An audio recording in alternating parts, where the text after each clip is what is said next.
birth of Henry V, a future king, is born, the 17th of September, 1387. On September 17, 1387, Henry of Monmouth, later known as Henry V, was born at Monmouth Castle in Wales. The son of Henry of Bolingbroke, later Henry IV, and Mary de Bohun, Henry was born into a turbulent time for England. His birth came amid the political unrest of Richard II's reign, a period marked by aristocratic strife and challenges to the monarchy's authority. From a young age, Henry was immersed in the world of politics and warfare.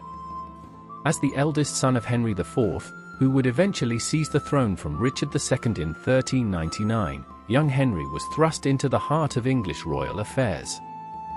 By his teenage years, he was already leading military campaigns against rebellious Welsh forces under Owain Glyndwr and learning the art of kingship firsthand. Henry's early life was shaped by both the conflict surrounding his father's reign and his exposure to military tactics, which would later define his rule. As king, he became one of England's most renowned warrior monarchs, famously winning the Battle of Agincourt in 1415 during the 100 Years' War.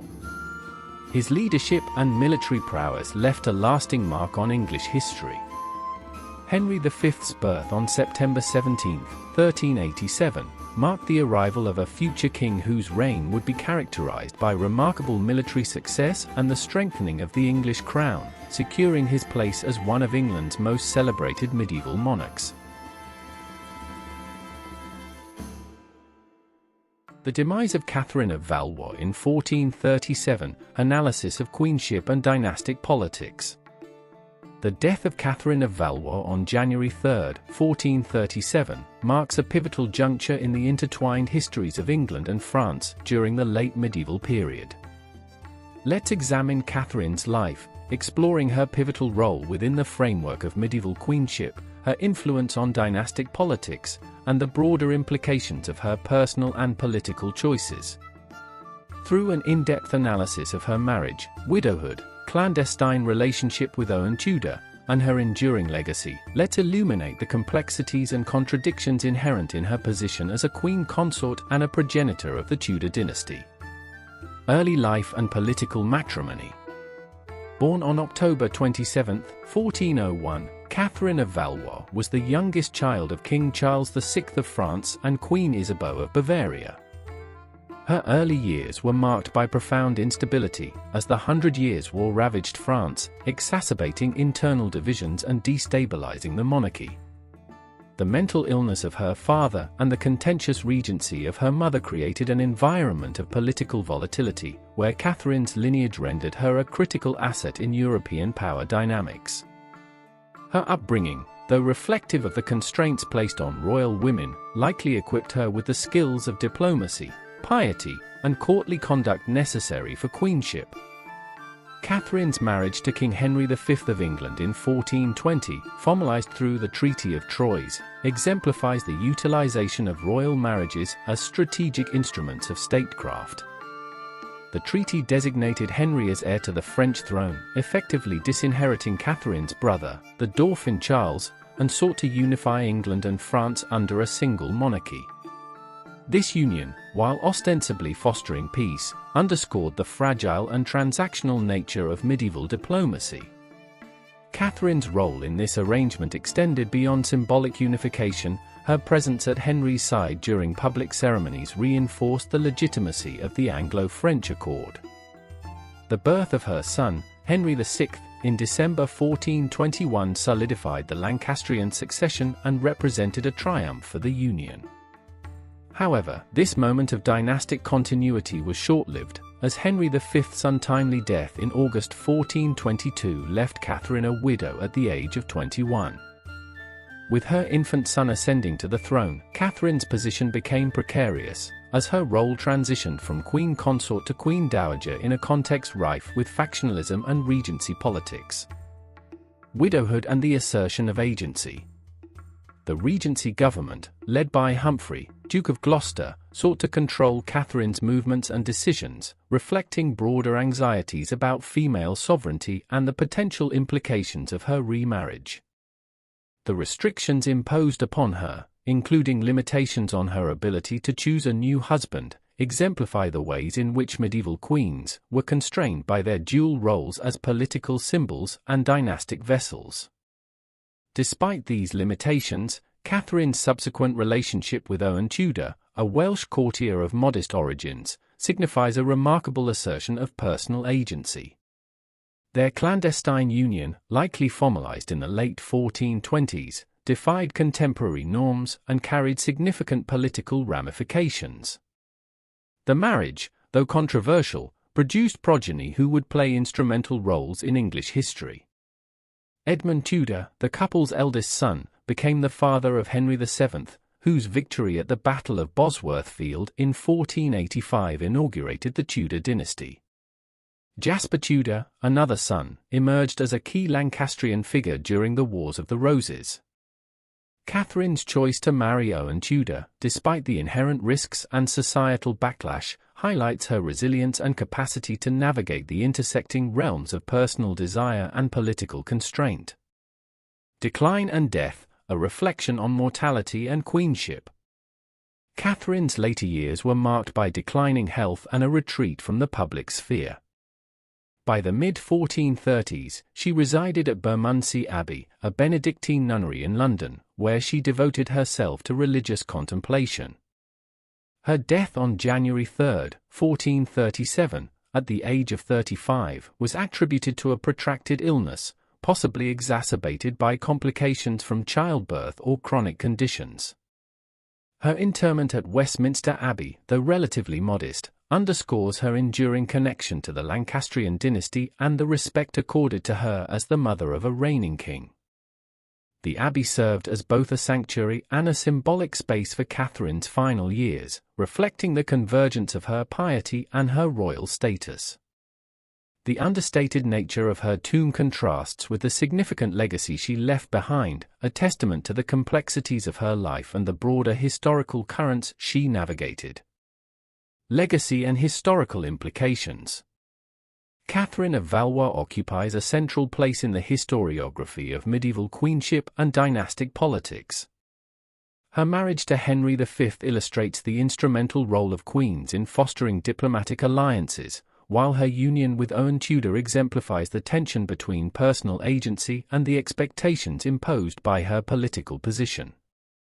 The Treaty of Troyes, though ultimately unsuccessful in achieving lasting unity between England and France, underscores Catherine's significance within the broader geopolitical framework of her era.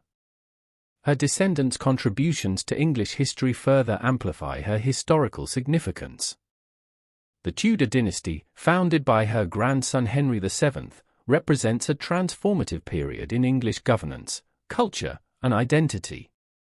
The legacy of Catherine's choices, particularly her decision to marry Owen Tudor, resonates through the political and cultural shifts that defined the late 15th and early 16th centuries. Moreover, Catherine's experiences offer valuable insights into the gendered dimensions of medieval monarchy. As a queen consort, widow, and mother, she navigated a complex interplay of power, constraint, and influence. Her ability to assert agency within a patriarchal framework challenges reductive narratives of female passivity, positioning her as a figure of both historical and scholarly interest. Conclusion. The death of Catherine of Valois in 1437 marked the conclusion of a life that encapsulated the tensions and contradictions of medieval queenship.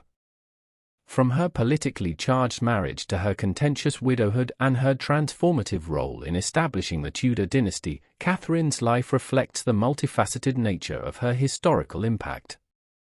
Her story underscores the intricate interplay between individual agency and structural constraint, offering enduring lessons on the dynamics of power, gender, and legacy in the medieval period.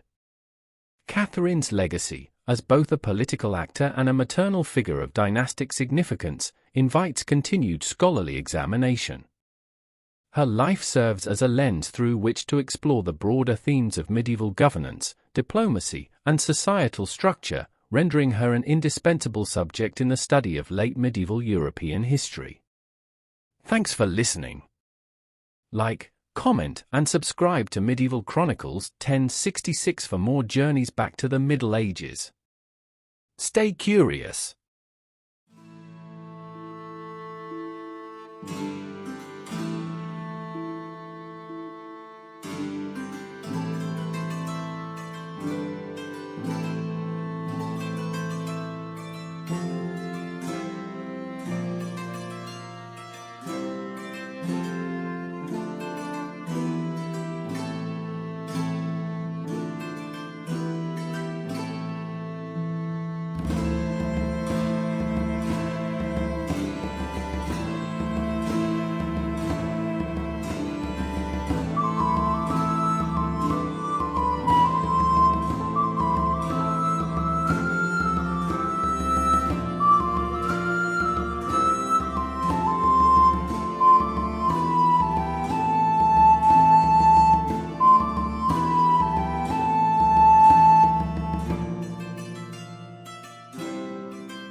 Henry V and the 100 Years' War, the March to Calais.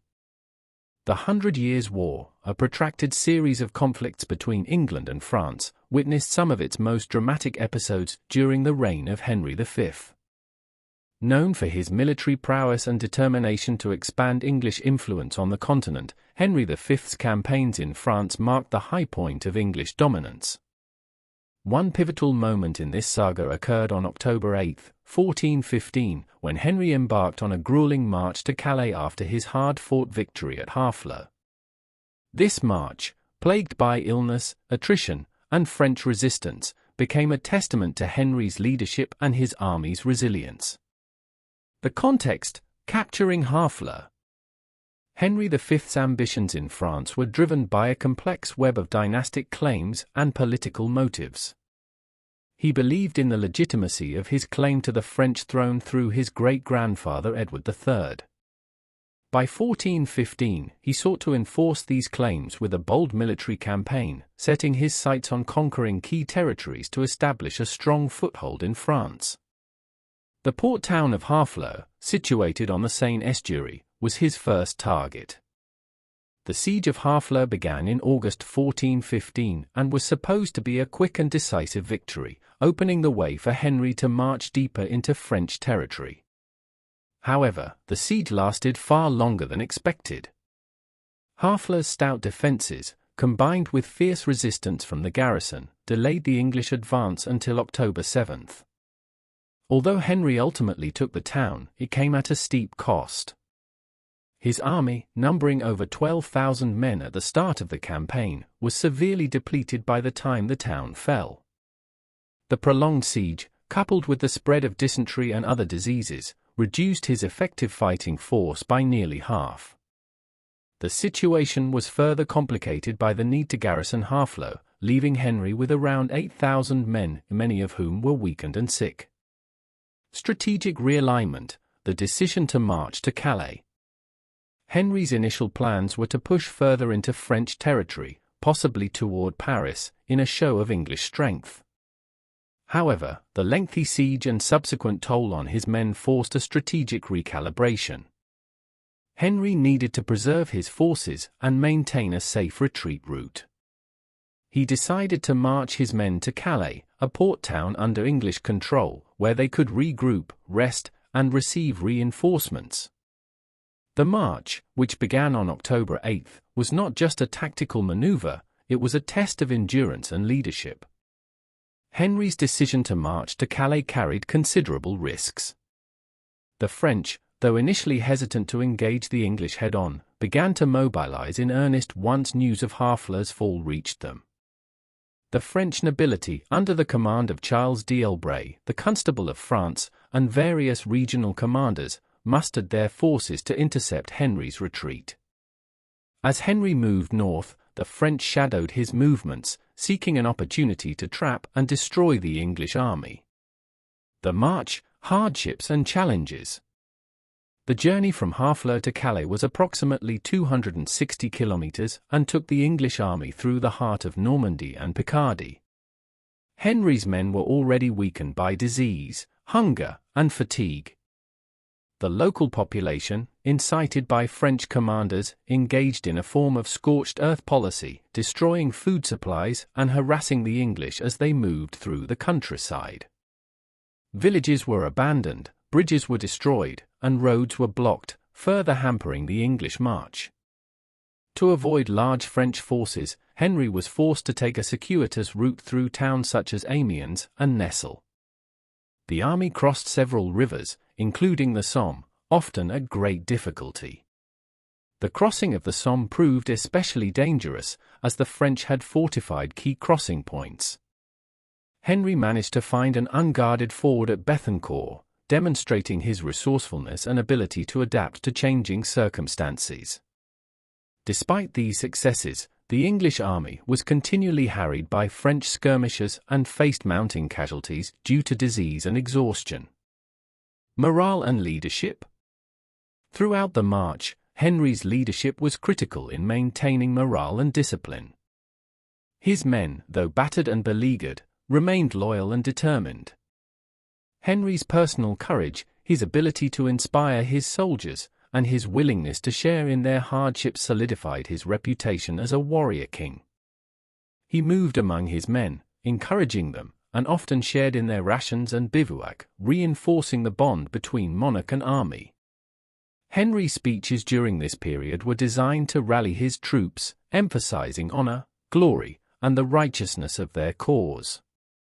His ability to lead by example, coupled with his strategic acumen, ensured that the English army continued to march despite the overwhelming odds.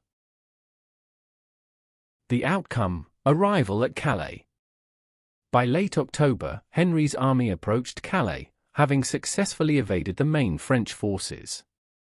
The march, which lasted nearly 3 weeks, had taken its toll. The army that arrived at Calais was a shadow of the force that had set out from England. Disease had continued to ravage the ranks, and many men were left along the roadside, too weak to continue. Yet, the fact that the English reached Calais at all was a remarkable feat of endurance and perseverance. For the French, Henry's march was both a frustration and an embarrassment. Despite their numerical superiority, they had been unable to prevent the English from reaching their destination. However, they had succeeded in weakening Henry's force to the point where the English could no longer pose a serious threat in the short term. Nevertheless, the French sought to redeem themselves by confronting the English on the battlefield. The prelude to Agincourt. The arrival at Calais did not mark the end of Henry's campaign. The French, determined to avenge the humiliation of Harfleur and the audacity of the English march, moved to cut off Henry's retreat. The result was the Battle of Agincourt, fought on October 25, 1415. This battle, which would become one of the most famous in English military history, was fought under conditions shaped largely by the events of the preceding weeks. The exhausted and outnumbered English army faced a much larger French force, yet through a combination of tactical brilliance, terrain advantage, and the resilience of his men, Henry achieved a stunning victory. Thus, Henry V's march to Calais stands as a remarkable episode in the 100 Years' War. It demonstrated not only his strategic foresight and leadership but also the tenacity and courage of his army. The hardships faced by the English during this march set the stage for the subsequent triumph at Agincourt, cementing Henry's reputation as one of England's greatest military leaders. The march to Calais, despite being a retreat of sorts, ultimately became a prelude to one of the most celebrated victories in medieval warfare, reinforcing the legend of Henry V and the indomitable spirit of his army. Thanks for listening. Like and comment. And please subscribe, as that will help us get more videos out to those interested in the Middle Ages. See you next time on Medieval Chronicles 1066. Stay curious.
The death of King Henry V in 1422, consequences for England and the 100 Years' War. The death of King Henry V of England in 1422 marked a significant turning point in English and European history. Henry V, who ascended to the throne in 1413, was a charismatic leader and a military genius whose reign was dominated by his campaigns in France during the latter phase of the 100 Years' War. His untimely death at the age of 35 abruptly ended a period of English ascendancy in France, and the consequences of his passing reverberated through the political, military, and diplomatic landscapes of both countries for decades. Henry's victory at the Battle of Agincourt in 1415 and his subsequent conquests had placed England in a dominant position, and the Treaty of Troyes, 1420, established him as heir and regent of France. This had raised expectations that England would soon achieve a lasting victory in the 100 Years' War, making his death a dramatic and destabilizing event. Henry's death not only shattered English hopes for a swift conclusion to the conflict, but also boosted the morale of French factions resisting English domination.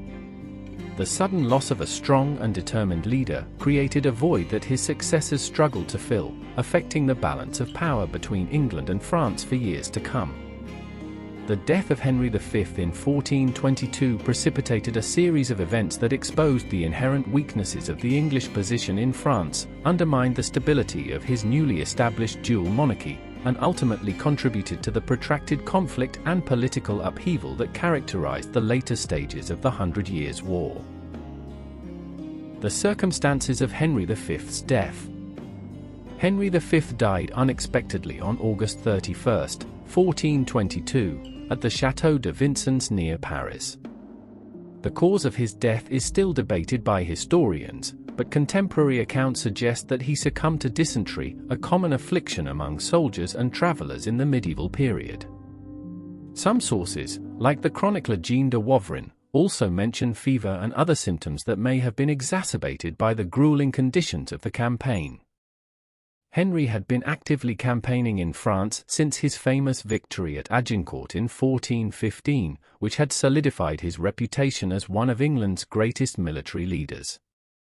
By the time of his death, he was at the height of his power, having won significant victories and secured the Treaty of Troyes in 1420, which made him heir to the French throne and regent of France on behalf of the ailing King Charles VI. Henry's death came at a critical juncture. He was preparing for a final campaign to consolidate English control over the remaining French territories not yet under his rule.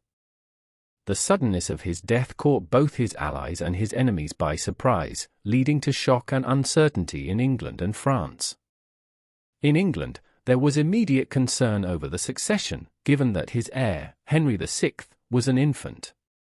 In France, Henry's demise created an unexpected opportunity for those opposed to English rule to regroup and resist. Charles VII, the Dauphin, reportedly saw Henry's death as a divine signal of England's impending downfall, strengthening his resolve to reclaim his rightful throne. Joan of Arc, who would soon emerge as a key figure in the French resistance, is said to have believed that Henry's death was a sign of God's will favoring the French cause. Henry's death not only halted plans for further conquest, but also created a leadership vacuum at the heart of the English war effort. The absence of his authoritative presence weakened English morale and emboldened French resistance, setting the stage for a dramatic shift in the dynamics of the ongoing conflict. Immediate consequences for England and France. The death of Henry V had immediate and profound consequences for both England and France. In England, it led to a period of regency, as Henry VI was an infant, incapable of ruling independently. The governance of England and the English-held territories in France was entrusted to a council of nobles, led by Henry's brothers, John, Duke of Bedford, and Humphrey, Duke of Gloucester. This arrangement, however, was inherently unstable. The regency was marked by internal divisions and factionalism, as the nobles vied for influence and power. Without the unifying presence of Henry V, whose personal leadership had commanded respect and loyalty, the English court became increasingly fragmented.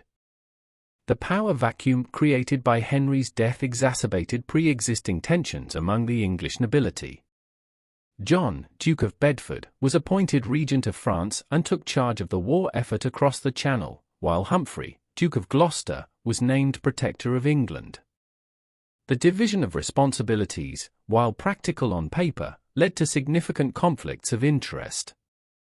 Gloucester's confrontational style and his ambitions to assert greater authority in England often clashed with Bedford's more diplomatic approach in France. The lack of a central, authoritative figure in English governance weakened the decision-making process, contributing to a sense of disarray and indecisiveness in both realms. In France, Henry's death emboldened those opposed to English rule. The Treaty of Troyes had been deeply unpopular among many French factions, particularly the Armagnacs, who remained loyal to the Dauphin Charles, the disinherited son of Charles VI. Henry V's death provided a critical opportunity for the French resistance to regroup and reorganize. The Dauphin Charles, later Charles VII, was able to capitalize on this moment of English vulnerability to strengthen his position. His supporters were buoyed by the belief that the death of the English king would herald a change in fortunes in the ongoing conflict. Many local French nobles, who had begrudgingly accepted the terms of the Treaty of Troyes, began to reassess their alliances, leading to a gradual erosion of English support in key regions. The fragile peace established by the Treaty of Troyes quickly began to unravel. Without Henry's strong leadership and military acumen, the English position in France became increasingly precarious. The treaty's terms, which stipulated that Henry V and his heirs would inherit the French throne upon the death of Charles VI, were now cast into doubt. The death of both Henry V and Charles VI in 1422 further complicated matters, leaving the infant Henry VI nominally king of both England and France, but unable to assert his authority in either realm effectively. This led to a protracted period of instability, where the English struggled to maintain their control over French territories, while Charles VII consolidated his power and legitimacy among the French nobility. Challenges of the dual monarchy. The dual monarchy created by the Treaty of Troyes was inherently problematic. It was based on the assumption that Henry V's military successes and his diplomatic skills would ensure its stability. However, with Henry's death, the fragile arrangement was immediately threatened. The English regency, under the leadership of the Duke of Bedford, faced the enormous challenge of maintaining control over the French territories while simultaneously managing affairs in England. The dual monarchy demanded a strong, centralized authority that could command loyalty in both realms, but the absence of a mature and decisive king made this exceedingly difficult. In France, the political situation was further complicated by the deep divisions within French society. The Armagnac and Burgundian factions had been in conflict for years, and while the Treaty of Troyes had aligned the Burgundians with the English, this alliance was tenuous and primarily opportunistic. The death of Henry V undermined this alliance, as many Burgundians began to reconsider their position and entertain the possibility of rapprochement with the Dauphin Charles. The English faced significant administrative and logistical challenges in maintaining the dual monarchy. Governing distant territories like Normandy and Aquitaine required substantial resources, and communication between England and its continental holdings was often slow and unreliable. The cost of maintaining garrisons and defending against French counterattacks strained the English treasury, leading to frequent financial crises. The Regency Council was forced to impose new taxes, which led to domestic unrest and resistance among the English populace. Moreover, the English administration in France had to navigate complex local politics, dealing with both English loyalists and hostile French factions. The inability to establish a stable governance structure further weakened the English position in France and made it increasingly difficult to enforce the terms of the Treaty of Troyes.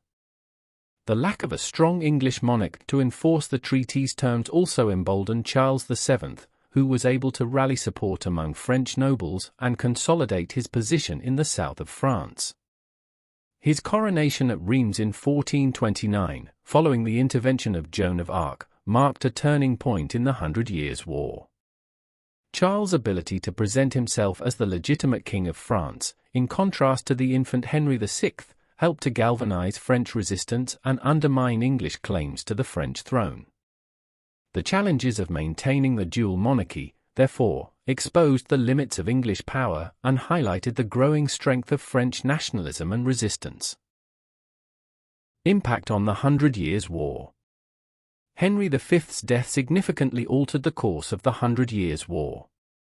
Under Henry's leadership, England had achieved a series of stunning military successes, most notably the victory at Agincourt, which had bolstered English morale and established a strong foothold in northern France.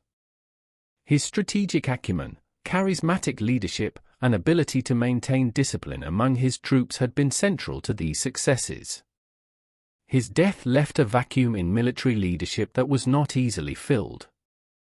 The Duke of Bedford, Henry's brother, assumed command of the English forces in France and attempted to maintain the momentum of the English war effort.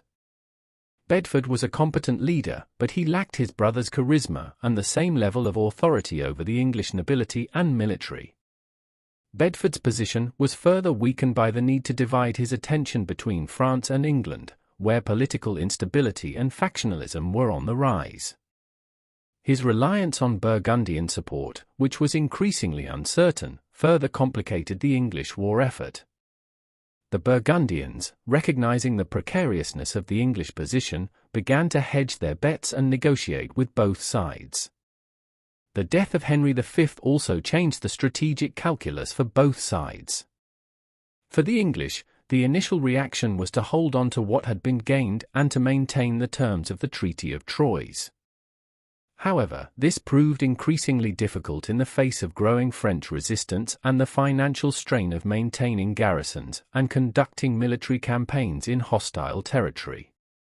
The English government found itself under increasing pressure, both militarily and financially, as it struggled to support the war effort without the strong, centralized leadership that Henry V had provided. For the French, Henry's death was a rallying point. It allowed Charles VII to consolidate his position and build alliances, including with the powerful Duchy of Burgundy, which had previously supported the English cause.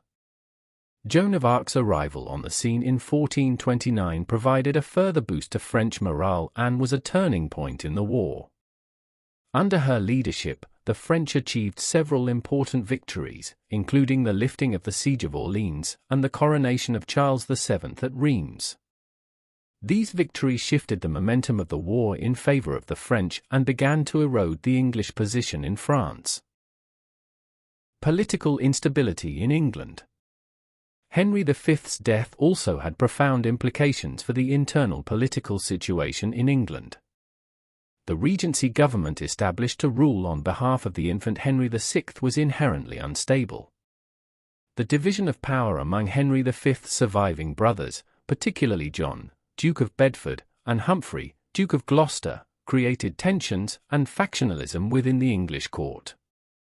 Bedford, stationed in France, was focused on maintaining English holdings there, while Gloucester, as Lord Protector of England, dealt with the political situation at home. Their differing priorities and personalities led to frequent conflicts and undermined the coherence of English governance.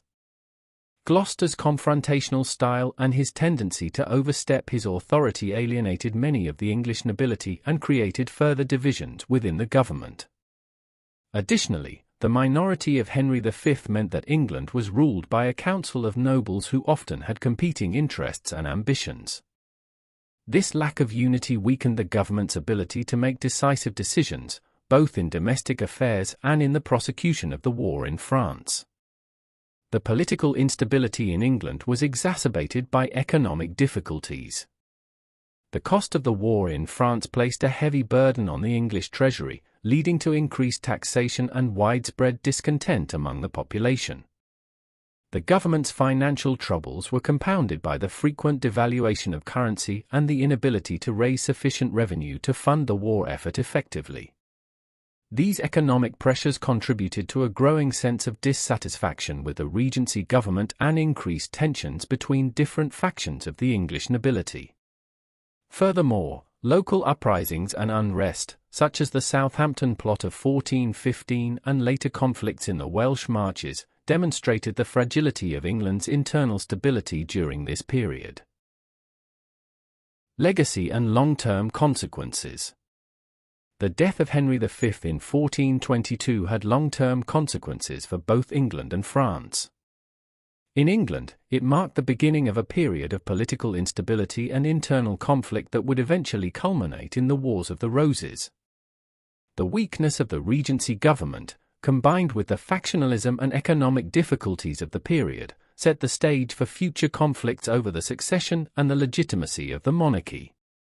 The absence of a strong monarch created an environment where rival factions within the English nobility could vie for power, leading to decades of political turmoil. Henry VI, who eventually took control of the throne in his own right, proved to be a weak and ineffective ruler. His inability to assert authority and his frequent lapses into mental illness further undermined the stability of the English government and contributed to the outbreak of civil war.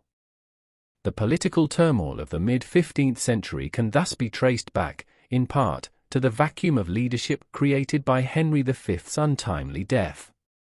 His death deprived England of the strong, decisive leadership needed to navigate the complex challenges of the time, leaving the country vulnerable to internal divisions and external threats. In France, Henry V's death provided a crucial opportunity for the French to reverse their fortunes in the 100 Years' War. The death of a strong and capable English king allowed Charles VII to consolidate his position and build the alliances necessary to reclaim French territory from English control. The successes of the French, particularly following the intervention of Joan of Arc, marked a turning point in the war and shifted the momentum decisively in their favor. By the time of the Treaty of Arras in 1435, which ended the alliance between England and Burgundy, the English position in France had weakened significantly. Over the next 2 decades, the French would gradually reclaim most of the territory lost to the English, culminating in the loss of Bordeaux in 1453 and the effective end of the 100 Years' War. Henry V's death, therefore, played a crucial role in facilitating the eventual French victory and the reassertion of French sovereignty over its territories. The death of Henry V also influenced the development of English nationalism and the ideological foundations of future conflicts. As the English monarchy grappled with internal and external challenges, a new sense of English identity began to emerge, shaped by the experiences of war, loss, and resistance. This evolving nationalism would later play a significant role in the Wars of the Roses and other conflicts, as English society sought to redefine itself in the wake of its changing fortunes. Conclusion. The death of King Henry V in 1422 was a watershed moment in English and French history. It abruptly ended a period of English ascendancy in France and created a leadership vacuum that had profound implications for both the continuation of the 100 Years' War and the internal politics of England. Henry's death exposed the inherent weaknesses of the English dual monarchy, undermined the stability of English governance, and provided a critical opportunity for the French to regroup and reclaim their lost territories. In the long term, Henry V's death set the stage for future political instability in England, contributing to the conditions that led to the Wars of the Roses. For France, it was a turning point that allowed for the eventual reunification of the kingdom under a single sovereign and the emergence of a stronger, more centralized state. The death of Henry V, therefore, was not just a personal tragedy or a military setback. It was a pivotal event that reshaped the political and military landscape of late medieval Europe, influencing the course of history for decades to come. Thanks for listening. Like and comment. And please subscribe, as that will help us get more videos out to those interested in the Middle Ages.